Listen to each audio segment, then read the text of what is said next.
샬롬, 말씀 읽어주는 김기웅 목사입니다. 오늘도 기대하는 마음과 사모하는 마음을 가지고 하나님의 말씀 함께 읽겠습니다. 열왕기상 15장 9절부터 24절까지의 말씀입니다. 이스라엘의 여로보암의 왕 20년에 아사가 유다의 왕이 되었다. 그는 예루살렘에서 41년 동안 다스렸다. 그의 할머니는 마아가다. 아사는 조상 다윗의 행실을 되살려 하나님 앞에서 바르게 행했다. 신전의 남창들을 없애고 선원들이 만든 우상들을 모두 내다 버리는 등 온 나라를 깨끗이 했다. 아사는 그 무엇이나 그 누구도 봐주지 않았다. 그의 할머니 마아가가 창녀 여신 아세라를 위해 지독하게 음란한 기념물을 만들게 하자 그녀를 대비의 자리에서 폐위시켰다. 아사는 그 기념물을 허물어 기드론 골짜기에서 불태워 버렸다. 아쉽게도 지역의 음란한 종교 상단들은 그대로 두었지만 그는 선한 뜻과 바른 마음으로 하나님께 집중했다. 그는 자신과 아버지가 거룩하게 구별하여 바친 모든 금은 그릇과 기구를 성전에 두었다. 그러나 아사가 다스리는 동안 아사와 이스라엘의 왕 바아사 사이에는 전쟁이 끊이지 않았다. 이스라엘 왕 바아사는 라마에 요새를 짓고 이스라엘과 유다 사이의 국경을 폐쇄하여 아무도 유다에 드나들지 못하게 함으로써 전쟁을 시작했다. 아사는 하나님의 성전과 왕궁의 보물 보관소에 남아있던 은과 금을 다 꺼내어 다마스쿠스에서 다스리던 아람 왕 헤시온의 손자요 다브리몬의 아들인 벤하닷에게 보내며 메시지를 전했다. 나의 아버지와 당신의 아버지가 조약을 맺은 것처럼 우리도 조약을 맺읍시다. 내가 이 은금 예물로 성의를 표하니 부디 이스라엘 왕 바아사와 맺은 조약을 깨트려 그가 더 이상 나와 싸우지 못하게 해주십시오.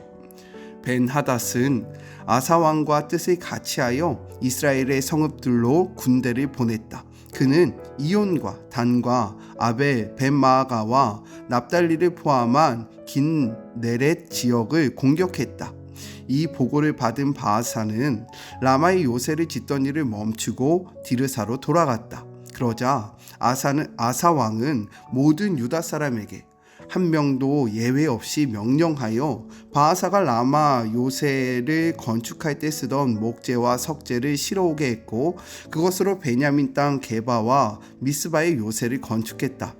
아사의 생애에 대한 자세한 기록, 그가 행한 모든 훌륭한 일과 건축한 요새들은 유다 왕 연대기에 남아있다. 노년에 그는 팔다리에 심한 염증으로 고생했다. 그 후에 아사는 죽어서 자기 조상과 함께 다윗성에 묻혔다. 그의 아들 여호사벳이 뒤를 이어 왕이 되었다. 이것은 하나님의 말씀입니다. 오늘 말씀은 내용상 세 부분으로 나눠서 생각해 볼 수 있습니다. 먼저 첫 번째 9절부터 15절 하나님을 의지한 아사에 대해서 이야기를 하고 있어요. 아사는요 여로보암 제20년에 유다의 세 번째 왕이 되어서 예루살렘을 41년간 다스립니다. 이는요 므낫셋 55년 우시야 52년에 이어서 세 번째로 긴 통치 기간을 지녔던 왕으로 기록되고 있는 거예요. 이러한 아사는요 다윗처럼 하나님께 순종한 왕으로 평가를 받습니다. 11절이에요. 아사가 그의 조상 다윗과 같이 여호와 보시기에 정직하게 행하여.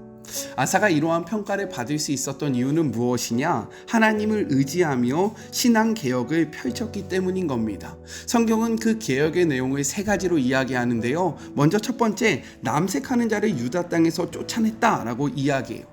남색하는 자는요 가나안 족속이 섬기는 우상 신전에서 예배 의식을 따라 성매매를 하던 신전 매춘부를 의미합니다.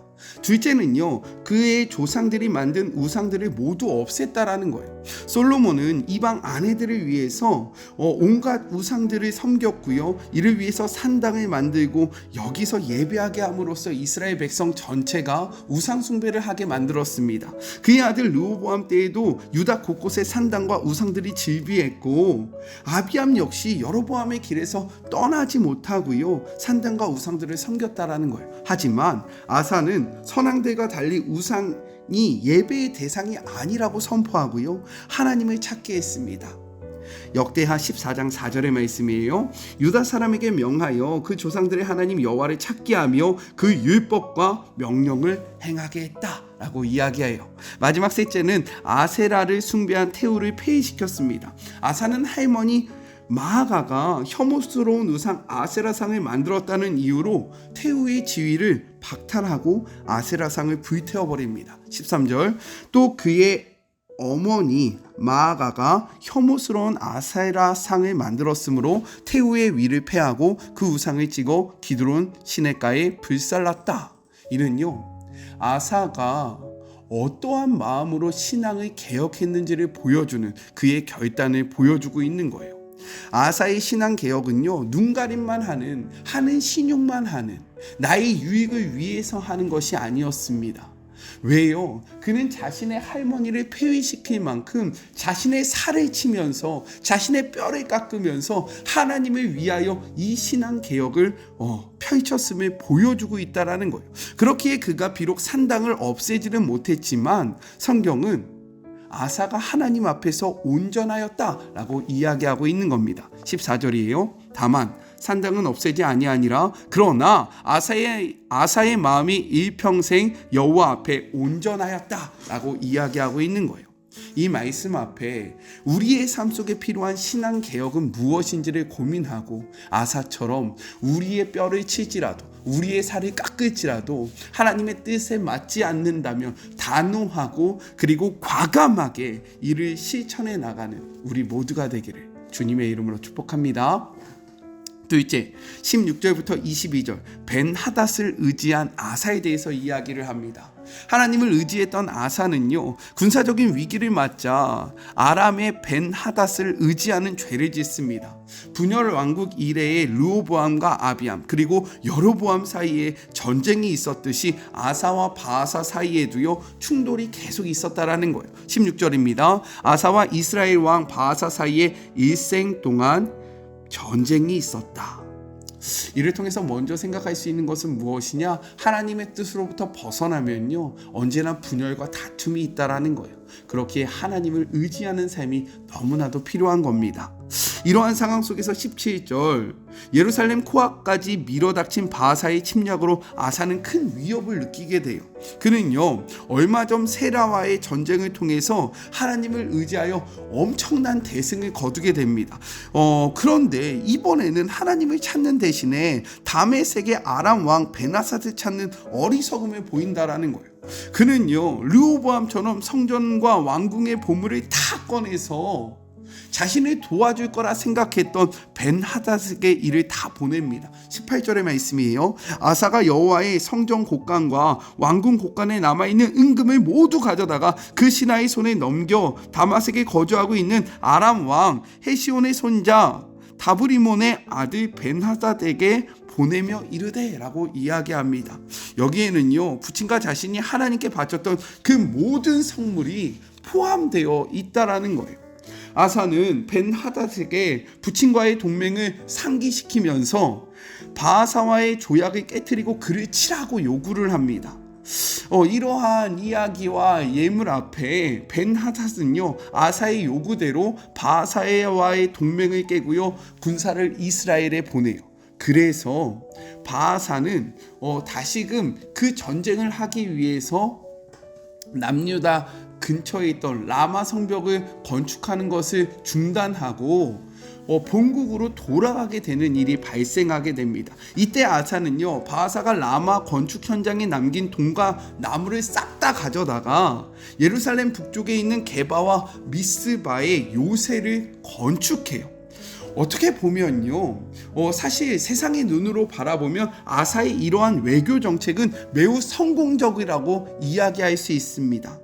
대적의 공격을 싸우지 않고 막았고요. 그리고 이로 인해서 오히려 북쪽 경계를 강화했기 때문인 거예요. 하지만 성경은요 이 사건을 무엇이라고 이야기하면 이렇게 기록하고 있다라는 거예요. 역대하 16장 7절입니다. 그때의 선견자 하니니가 유다 왕 아사에게 나와서 그에게 이르되 왕이 아람 왕을 의지하고 왕의 하나님 여호와를 의지하지 아니하였으므로 아람 왕의 군대가 왕의 손에서 벗어났나이다. 8절 구스 사람과 룹 사람의 군대가 크지 아니하며 말과 병거가 힘이 많지 아니하였습니까? 그러나 왕이 여호와를 의지하였으므로 여호와께서 왕의 손에 넘기셨나이다. 9절 여호와의 눈은 온 땅을 두루 감찰하사 전심으로 자기에게 향하는 자들을 위하여 능력을 베푸시나니 이 일은 왕이 망령되이 행하였은즉 이후로부터는 왕에게 전쟁이 있겠다라고 선포했다라는 거예요. 하나님은요 지금도 전심으로 하나님을 찾는 자를 돕는 능력을 행하시는데, 그리고 이 능력을 저번에 바로 그 전쟁에서 왕이 체험하지 않았습니까? 그런데 왜 이번에는 하나님이 아니라 이 인간을 의지하는 모습을 보였습니까? 이것은 하나님 보시기에 매우 망령된 일이었습니다 라고 이야기하고 있다는 거예요. 그렇습니다. 하나님은요 오늘도요 하나님의 전심으로 의지하는 자를 찾으신다라는 거예요. 그리고 그를 돕습니다. 이 말씀 앞에 우리는 무엇을 생각해야 합니까? 누구를 의지하고 계세요? 세상을 의지하고 있지는 않습니까? 이 말씀을 기억하면서 우리를 도와줄 것 같은 세상을 의지하는 것이 아니라 진정한 이 땅의 통치자 되시고 전지전능하신 하나님을 의지하는 주의 모든 자녀들이 되었으면 좋겠습니다. 마지막 셋째 23절부터 24절 아사의 통치 종결부에 대해서 이야기를 하고 있어요. 23절입니다. 아사의 남은 사적과 모든 권세와 그가 행한 모든 일과 성읍을 건축한 일이 유다 왕 역대 지략에 기록되지 아니하였느냐? 그러나 그는 그늘막에서 발에 병이 들었는지라 라고 이야기를 합니다. 성경은 그의 노년의 삶을 무엇이라고 이야기하냐면 노년의 발에 병이 들었고 그로 인해서 그는 죽음을 맞이하였으며 그의 아들 여호사밧이 왕위에 올랐다라고 이야기해요. 열왕기는요 아사의 병만을 이야기하고 있으나 역대기에 따르면 그는요 병들었음에도 불구하고 여전히 하나님을 찾지 아니하고 의원들을 찾았다라고 이야기하고 있다라는 거예요. 역대하 16장 12절의 말씀입니다. 아사가 왕이 된지 39년에 그의 발이 병들어 매우 위독하였으나 병이 있을 때에 그가 여호와께 구하지 아니하고 의원들에게 구하였더라 라고 이야기합니다. 그의 중심이 하나님을 떠났다는 것을 이야기하는 거예요. 우리가 앞에서 이야기했듯이 하나님의 선견자 하나니가 와서 그에게 너가 왜 하나님의 뜻에서 벗어났느냐라고 이야기했을 때 아사가 어떻게 했는지 아십니까? 성경은 이렇게 이야기해요. 역대하 16장 10절의 말씀입니다. 아사가 노하여 선견자를 옥에 가두었으니 이는 그의 말에 크게 노하였음이며 그때의 아사가 또 백성 중에서 몇 사람을 학대하였더라 라고 이야기합니다. 이 모습을 통해서 성경은요 무엇을 이야기하냐? 순종으로 시작했던 아사의 삶이 불순종으로 끝나고 있음을 보여주고 있다라는 거예요. 저는 이 말씀을 기억하면서 우리의 삶은 불순종으로 끝나는 것이 아니라 순종으로 끝나기를 주님의 이름으로 축복합니다. 시작도 중요하지만 더 중요한 것은 끝의 모습이라는 거예요. 우리의 끝이 하나님 앞에서 온전하여지기를, 끝까지 하나님을 의지하고 신뢰하는 우리가 되었으면 너무나도 좋겠습니다. 우리 같이 기도할까요? 하나님 감사합니다. 아사 왕을 통해서 하나님을 의지했을 때의 아사의 모습과 하나님을 의지하지 않을 때의 아사의 삶을 바라보게 되었습니다. 주님, 우리는 어떻게 살아가고 있습니까? 우리가 끝까지 하나님을 의지하는 자가 되어야 한다는 사실을 기억하며 하나님과 동행하는 주의 모든 자녀들 되게 하여 주시옵소서. 우리의 능력은 다른 곳으로부터 나오는 것이 아니라 하나님을 전심으로 찾는 그 모습에서 나오는 겁니다. 왜요? 하나님은 오늘도 하나님을 전심으로 찾는 자에게 능력을 베푸시는 전능하신 하나님이시기 때문인 겁니다. 하나님 이 사실을 기억하며 우리의 마음이 다른 곳으로 향하지 아니하고 하나님께 있는 주의 모든 자녀들 되게 하여 주시옵소서. 함께 하실 주님을 바라보며 거룩하신 예수님의 이름으로 간절히 기도드립니다. 아멘.